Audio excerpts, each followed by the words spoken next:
está inaugurado o Museu Rádio em Linha. Esta é a designação oficial do Museu da Rádio, espaço que abriu no sábado, 24 de maio, na Linhaceira, freguesia da Ceiceira, no concelho de Tomar, precisamente nas instalações da antiga escola básica daquela aldeia. O museu resulta da requalificação do imóvel, num investimento da ordem dos 120 mil euros e surge na sequência da cedência de uma coleção por parte de um particular, coleção essa de valor incalculável e que reflete a evolução da rádio ao longo dos tempos. Na abertura do museu, Carlos Rodrigues, o presidente da freguesia da Ceiceira, falou da ambição do projeto e recordou o envolvimento da Rádio Renascença nesta iniciativa. E hoje devolvemos à comunidade esta escola com a dignidade que ela merece. Penso que isso é reconhecido por todos, foi aquilo que nós pretendemos. Obviamente, as questões da acessibilidade e da mobilidade tiveram que ser feitas, as rampas, mas tirando isso, nós mantivemos a traça original, não só da escola, como o espaço envolvente, o nicho, etc., como forma também de homenagear todos aqueles que passaram por esta escola. Como é óbvio, havia alguma curiosidade em perceber como é que estaria a escola por dentro. Obviamente, esta não é a vossa escola, é outra escola. Mas penso que é um espaço digno e que foi uma forma que nós encontramos também de devolver de forma digna. Porquê o Museu da Rádio e não o Museu do Rádio? Efetivamente, o Rui Gonçalves tinha uma centena larga de rádios, que não estão aqui todos, obviamente, que vai permitir também alguma dinâmica na rotatividade dos equipamentos que aqui estão. E, portanto, nós não podíamos cingir-nos simplesmente a fazer aqui um armazém de rádios. Teríamos que juntar aqui alguma comunicação, uma linha de comunicação, o que é que se pretendia com este museu. E, portanto, aí a equipa do Rui Pedro Cunha, eu vou só dizer aqui 3 nomes, Rita Domingos, Joana Carreira, Inês Simões e outros anónimos, foram eles que conceberam, ao fim e ao cabo, o projeto, a ideia. Nós acolhemos, houve depois ajustes, mas efetivamente foi este o seguimento e a sequência. Por isso, rádio, Museu da Rádio e não do Rádio, porque aqui conta-se um pouquinho a história do que é que foi a rádio e do que é que tem sido a evolução da rádio. Obviamente, falar de rádio, não podemos deixar de associar a Rádio Renascença. E daí o convite que foi feito e esta parceria que está aqui feita, onde se confunde a evolução da rádio com a evolução da Rádio Renascença também. Portanto, chegamos a este dia, um dia particularmente feliz para mim, para o Executivo, penso que para o município também e para a comunidade. Em suma, qualificação de património, oferta cultural e desenvolvimento da economia local. Eis o Museu da Rádio da Linhaceira. Seguiu-se a intervenção de João Lobo, o diretor de marketing do grupo Renascença Multimédia, falou do passado, mas também do presente da rádio, como um caminho glorioso. Creio que partilhamos todos uma paixão comum, e perdoem-me esta frontalidade com que me dirijo a vós, partilhamos a paixão pela rádio, ou pelo menos é o meu desejo, enquanto alguém que trabalha na rádio há mais de 20 anos, que quando encontra assim um grupo de pessoas reunido em torno de um tema que é a rádio, e acho que normalmente é assim. Passado, presente e futuro da rádio. Pronto, o mundo tem evoluído muito nos últimos anos. O passado da rádio é um passado glorioso, é um meio quase exclusivo de contacto com as pessoas na primeira metade do século XX, e depois as coisas vão ficando mais complicadas, aparecem outros meios, mas foi um passado e é um presente glorioso. O passado em que nós, Rádio Renascença, muito originados no seio da Igreja e com essa preocupação humanista, fizemos muita coisa a acontecer. Eu próprio tive a oportunidade de viver profissionalmente na Rua Ivans, com muita saudade tenho daquele espaço, e vi muita coisa a acontecer, a história do nosso país a fazer-se ali, e os mais antigos do que eu ainda viram outras coisas mais interessantes e mais definidoras do que nós somos. Por isso temos tido a preferência dos portugueses ao longo dos anos, temos tido o reconhecimento até do país. Há 2 distinções recentes dos últimos anos do trabalho, do contributo da Rádio Renascença pela Presidência da República, mas o mais importante disso tudo é ter a preferência das pessoas que escolhem ouvir as nossas rádios, a Renascença, a RFM e a Mega, e o que nos traz para os dias de hoje. Os dias de hoje são muito mais desafiantes porque todos nós, a nossa atenção está a ser solicitada permanentemente com imensos meios. Temos tanta coisa ao nosso dispor que às vezes nem sabemos bem para onde é que nos havemos de virar. São sites, são apps, são jogos, enfim. E a rádio continua relevante. É ouvida em Portugal todas as semanas por 85% dos portugueses. Isto é um trabalho importante, mas é um trabalho que é feito com os nossos públicos, convosco, que interagem connosco, seja nos jogos, seja nos eventos que nós criamos. E isso é a maior alegria que nos podem dar. Há muita gente a trabalhar nos bastidores, vocês ouvem as pessoas que vão à antena e que têm exposição, mas há muita gente como eu, que nem sequer gosto muito destas coisas, mas que faço o meu melhor para estar à altura dos meus colegas. O futuro é uma preocupação porque temos que interessar os jovens no geral. Tenho uma jovem adolescente em casa e sei a dificuldade que eu tenho por interessá-la pela cultura, pela história, pela ligação com as pessoas, pelas pessoas que são de verdade, não as pessoas que são ficção.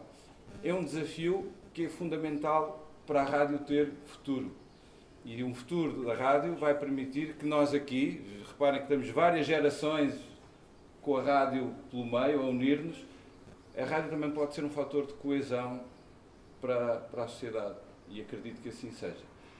O Museu da Rádio em linha, tem esse papel, na minha opinião. Ser numa escola, espero que não afaste os estudantes, que os atraia e que nos ajude a construir o futuro da rádio.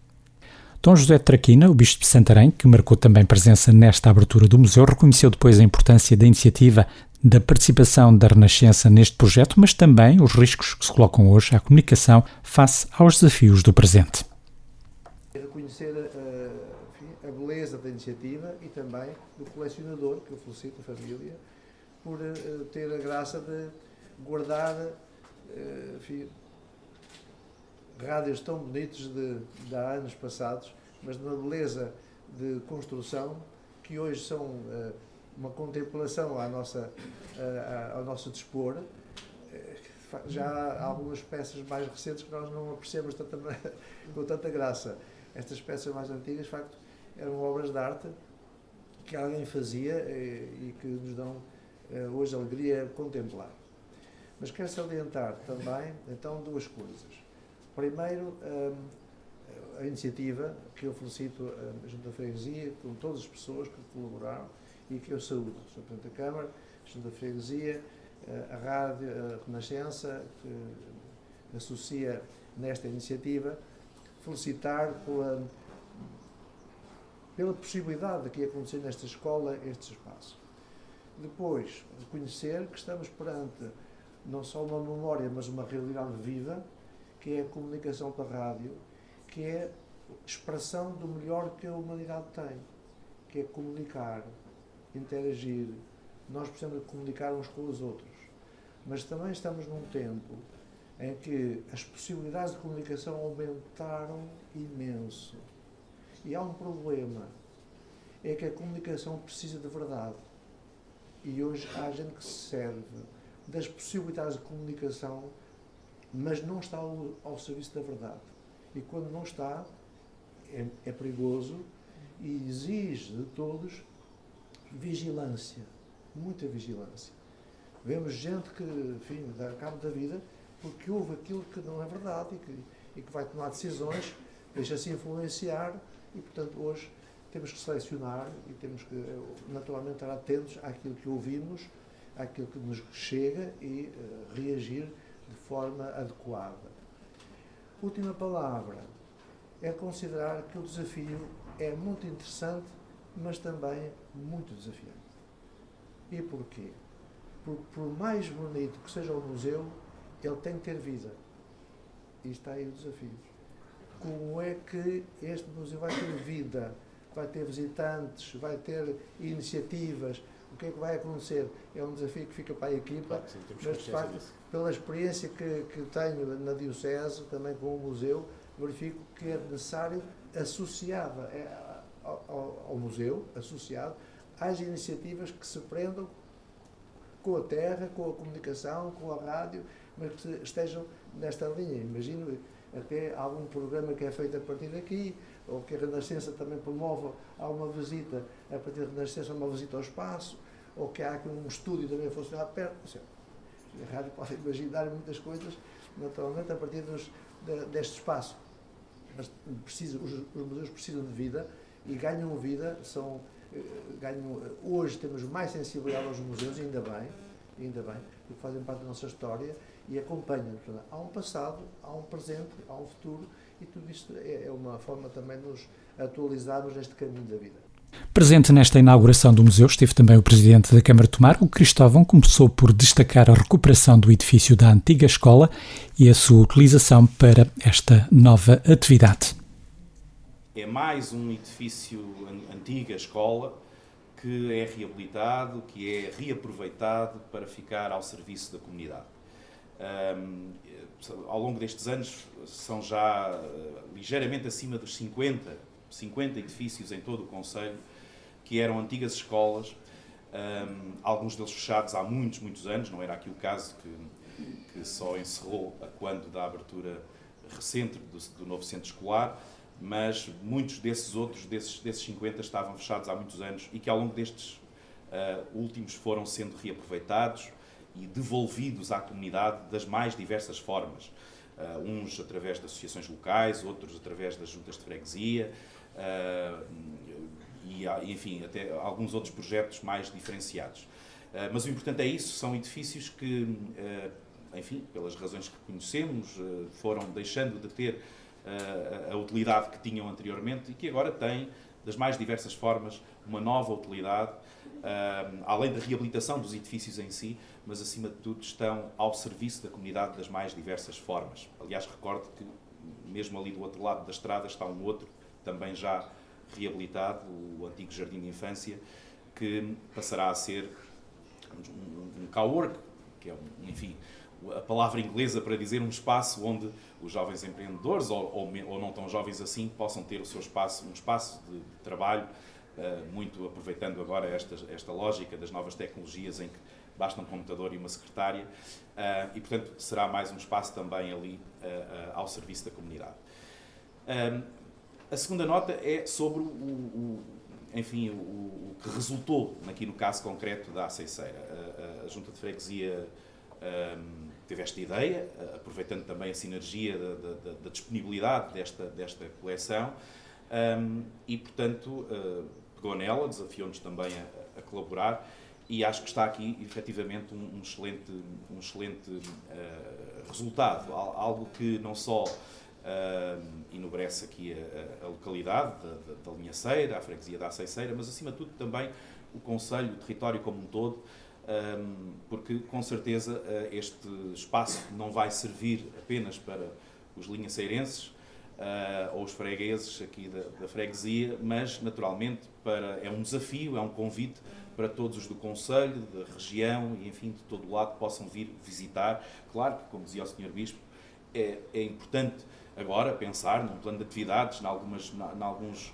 eventos que não só chamem a atenção, mas que possam realmente ajudar a trazer mais pessoas para vir conhecer o espaço e conhecer a história, porque efetivamente, como era sublinhado, não se trata apenas de conhecer ou de ver objetos, que são lindíssimos de facto, mas mais ainda, para além disso, conhecer a história da rádio, que, como se dizia, atravessa gerações. Tem dificuldades, como todos os meios de comunicação vão tendo, mas eu tenho dito isto algumas vezes, em alguns momentos, a televisão não acabou com a rádio, a internet não acabou com a televisão. É importante perceber como é que tudo se pode conjugar para que os vários meios se possam continuar a ser pertinentes, não apenas nos apagões, mas todos os outros dias. Portanto, a rádio será sempre importante. E depois, como dizia o Sr. Bispo, e desta forma vou terminando, precisamente porque tem ainda por cima esta importantíssima missão que é de comunicar. E nós vivemos no tempo da comunicação absoluta, quer dizer, todos vivemos a todo momento